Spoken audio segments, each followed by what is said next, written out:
It's not just, but it's not. It's a, or how about like when you were little and you'd be like, I want McDonald's, and your mom would get mad and she'd be like, yo lo hago mejor que McDonald's.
Good evening, and thank you so much for joining us. You're watching the 9 at Night. I'm Stefania Jimenez.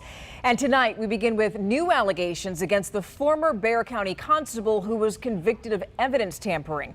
Today, one of Michelle Barrientos Vela's deputies told the courtroom that she mistreated her deputies. We're talking about her former lieutenant, Jeremy Minor. He testified for hours about the ex-constable's behavior towards her own staff. He described her decision to send a half-dozen people from her office to retrieve a deputy's gun in early 2019 as excessive. Minor also said that Barrientos Vela exaggerated her legal experience. He was a cancer in her office.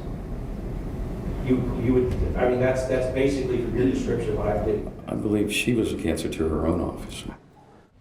Minor is the first of at least 11 witnesses who the state is planning on calling. By the way, this is the sentencing phase of the trial, and we're told it's going to run through tomorrow. And if needed, this phase is going to continue into October.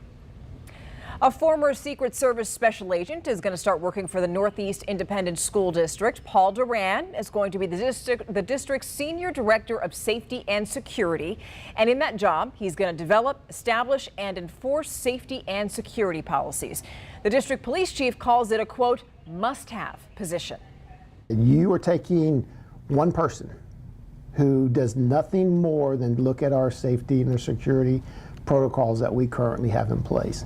And I say protocols, that could be fencing, that could be doors, that could be programs that we use to monitor camera systems. By the way, Duran is expected to begin on October 3rd. Turning now to vaccine rollout right here in Bexar County. 2 different health organizations are giving out the COVID-19 booster shots in San Antonio this week. We'll start with University Health. It's going to offer Pfizer's version to people 12 years and older. Now, they don't need to make an appointment, but Metro Health is also offering the Moderna version at its clinics and pop-up vaccination sites, and those are going to come on a first-come, first-served basis. And we have a list of locations where you can get your booster, and we have those places posted for you on KSAT.com.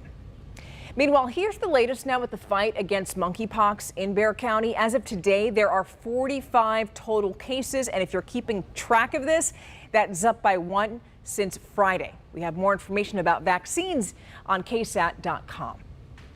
Community blood centers from across the U.S. have been coming together to provide mutual support in times of crisis through the Blood Emergency Readiness Program. And according to the South Texas Blood and Tissue Center, that program turned a year old. So here's how it works. One blood center commits to collect a little extra blood for a week that should be stored in an emergency collection.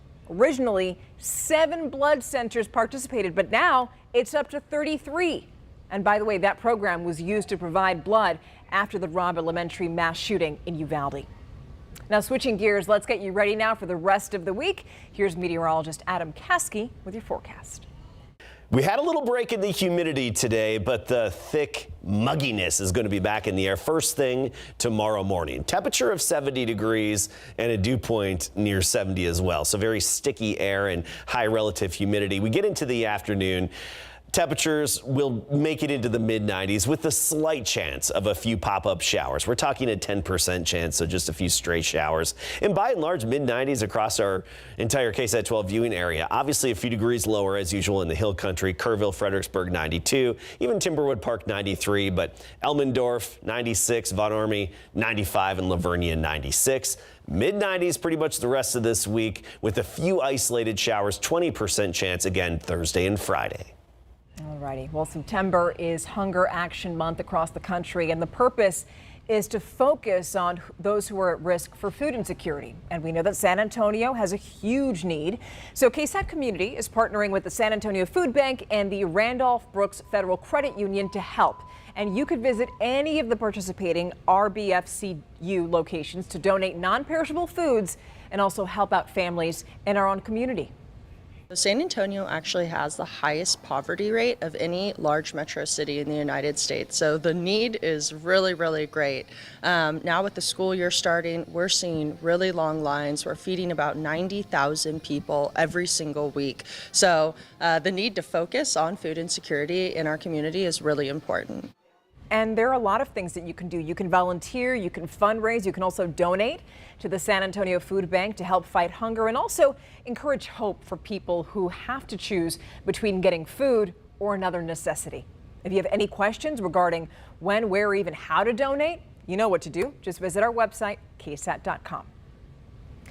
Heads up, this Wednesday, we're going to be hosting a virtual town hall for Hunger Action Month. This one starts at 2 p.m. on Wednesday, and we're going to explore how inflation has affected the San Antonio Food Bank and also the people that it serves. Fail.